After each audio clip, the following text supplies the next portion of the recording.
क्या इस देश में ईमानदारी से पढ़ने वाले बच्चों को सबसे ज्यादा बेवकूफ बनाया जाता है? अगर मैं आपको फुल फॉर्म बताऊं तो फुल फॉर्म है नॉन ट्रस्टेबल एजेंसी।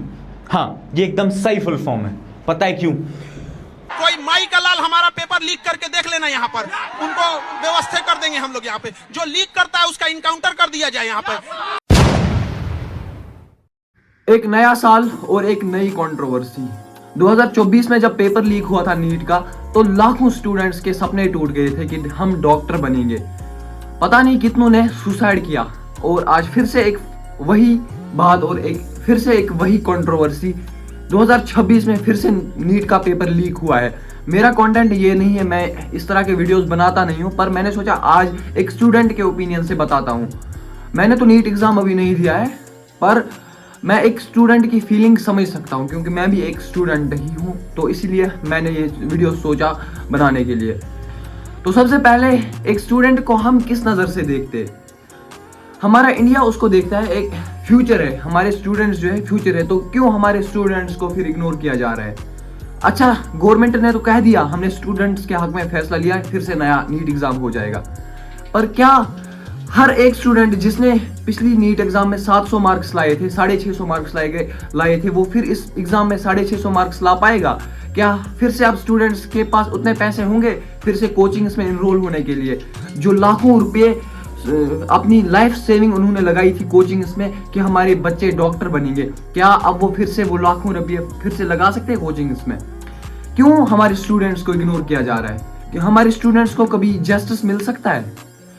इंडिया की गवर्नमेंट तो कहती है हमारा जो फ्यूचर है वो हमारे स्टूडेंट्स है, पर अगर हम एक अलग वे से देखें तो हमारे इंडिया की गवर्नमेंट को कोई फर्क ही नहीं पड़ता। जिसको अभी पकड़ा गया है इसमें, उसको तो 2 साल बाद या 1 साल बाद या 3 साल बाद छोड़ देंगे।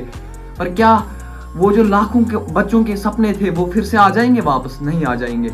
जिन्होंने डॉक्टर बनने का सपना देखा था, डॉक्टर बनने का सपना देखा था, क्या वो अब डॉक्टर बन पाएंगे? नहीं बन पाएंगे, क्योंकि एक स्टूडेंट ही समझ सकता है। अगर मैं उस जगह होता है तो मैं कभी इंटरेस्ट ही नहीं आ जाता। मैं सोचता यार, अपने एक स्टूडेंट कितना सेक्रीफाइस करता है, अपनी नींद सेक्रीफाइस करता है, अपनी हैप्पीनेस सेक्रीफाइस करता है एक गोल के लिए, एक डॉक्टर बनने के लिए, पढ़ाई के लिए रात रात जागता है। फिर उसको एग्जाम देने के बाद, पेपर अच्छा होने के बाद, 650 700 स्कोर करने के बाद फिर क्या होता है? पेपर लीक हो गया, एग्जाम कैंसिल हो गया, अब नया एग्जाम हो जाएगा। क्या बीती होगी उस पे? कितने सुसाइड केस आने वाले बाकी है अभी? आप अभी देखो आगे कितने सुसाइड केसेस आएंगे। तो हमारे इंडिया को सिर्फ रैंक्स नहीं चाहिए, सिर्फ स्कोर नहीं चाहिए, सिर्फ मार्क्स नहीं चाहिए। हमारे इंडिया को एक अच्छा एजुकेशन सिस्टम चाहिए जो स्टूडेंट्स के हक में फैसला ले। अभी एक अगले पॉइंट पे बात करते हैं। जब स्टूडेंट नीट एग्जाम देने के लिए जाता है तो उसको कहा जाता है आप लूज कपड़े पहन के आओ, जूते मत पहन के आओ, ऐसे कपड़े पहन के आओ जिसमें ज्यादा जेब नहीं हो, ट्रांसपेरेंट बोतल लेके आओ। पर अगर ये इतना बच्चों को देख रहे, बच्चों में इतनी नजर रख रहे, तो ये अपने सिस्टम में अंदर क्यों नजर नहीं रख पा रहे जहां पर चोरी हो रही है, पेपर लीक हो रहा है? और अगर एग्जाम के पहले 2 दिन पहले, 1 दिन पहले ये हो रहा था कि अफवाहें आ रही थी कि पेपर लीक हो गया, 50,000 में मिल रहा है, टेलीग्राम पे मिल रहा है, 5 लाख में मिल रहा है एक पेपर, तो आपने पेपर चेंज क्यों नहीं किया? और आप एक ऐसा काम क्यों नहीं कर रहे हो जहां पर पेपर बन रहे, आप वहां पर एक अलग स्टाफ को रखो जिनके पास मोबाइल फोन नहीं हो, कुछ नहीं हो, जो अंदर से बाहर नहीं आ सकते, जो बाहर के अंदर नहीं जा सकते। तो इससे एक स्टूडेंट्स को भी फायदा हो सकता है। क्यों नहीं कर रहे हो आप ऐसा? टेलीग्राम पर 5,50,000 रुपये में पेपर मिल रहा है, फिर ये कौन सा प्रोफेशनल एग्जाम हुआ? ये कोई प्रोफेशनल एग्जाम ही नहीं है फिर नीट। और एनटीए ने उस पर एक बड़ा बयान दिया था कि एग्जाम बहुत फुल सिक्योरिटी के साथ होने जा रहा है, अच्छे से होना जा रहा है, ये आपका कोई स्कूल का एग्जाम नहीं है, ये बहुत ही प्रोफेशनल एग्जाम है, ये वो है, ये है। पर पता है, हमारा स्कूल का एग्जाम का जो पेपर होता था ना, वो लीक नहीं होता था। हमारे टेस्ट के पेपर्स लीक नहीं होते थे। अगर ये इतना ही प्रोफेशनल एग्जाम है तो इसके पेपर्स लीक कैसे हो रहे हैं?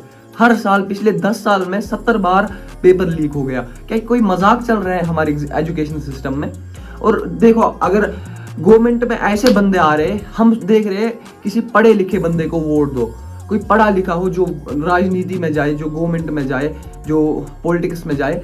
जब किसी पढ़े लिखे बंदे को वोट देते हैं, वो भी इसमें जाके फिर अनपढ़ जैसी बातें कर लेता है। हम सिंपली अपने कश्मीर में आ जाते हैं। हमारा उमर अब्दुल्ला साहब है, वो उसने ऐसा बयान दिया, बोल रहा है, उसको बोला गया कश्मीर में आप शराब की दुकानें बंद क्यों नहीं करते हो, शराब को बैन क्यों नहीं करते हो। बोल रहा है हमने जानबूझ के पिला रहे, किसी को पकड़ के ले जा रहे शॉप के पास, आप पियो। ऐसी कोई मतलब लॉजिकल जवाब ही नहीं मिल रहे, ऐसी अनलॉजिकल बातें कर रहे हैं यहाँ पर सब। यार क्या हो गया इंडिया को। हेल्थ बिहार में हेल्थ मिनिस्टर उसे बनाया गया है जिसको खुद की हालत पहले सुधारनी पड़ेगी। ये हो क्या रहा है हमारे इंडिया में, क्या हो रहा है? क्या कोई इज्जत है स्टूडेंट्स की, कोई रेस्पेक्ट है स्टूडेंट्स की?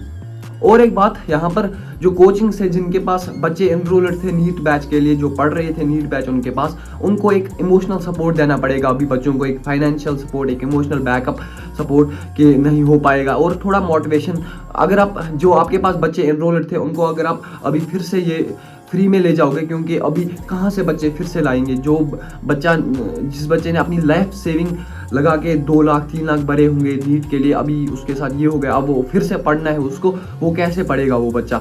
तो जिनके पास बच्चे एनरोल्ड थे उनको चाहिए, उन कोचिंग सेंटर्स को चाहिए अभी कि अपने बच्चों को फिर से ले जाए, फ्री में पढ़ाए, अभी थोड़ा फाइनेंशियल सपोर्ट करे, थोड़ा इमोशनल सपोर्ट करे, ताकि वो बच्चे फिर से पढ़ पाए और फिर से अपनी सिलेक्शन कर पाए। बाकी अभी यही उम्मीद रहेगी कि अगला नीट जो होने वाला है उसमें पेपर लीक नहीं होगा, पर मेरे पास कोई ज़्यादा एक्सपीरियंस नहीं है, मैंने सिंपली आपको बताया क्या हो रहा है, क्या चल रहा है।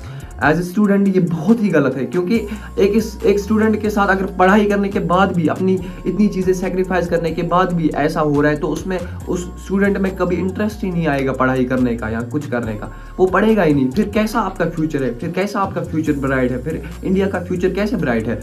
ये तो खुल्ला अपने फ्यूचर को इग्नोर कर रहे हैं। बाकी thank you so much for watching, bye bye.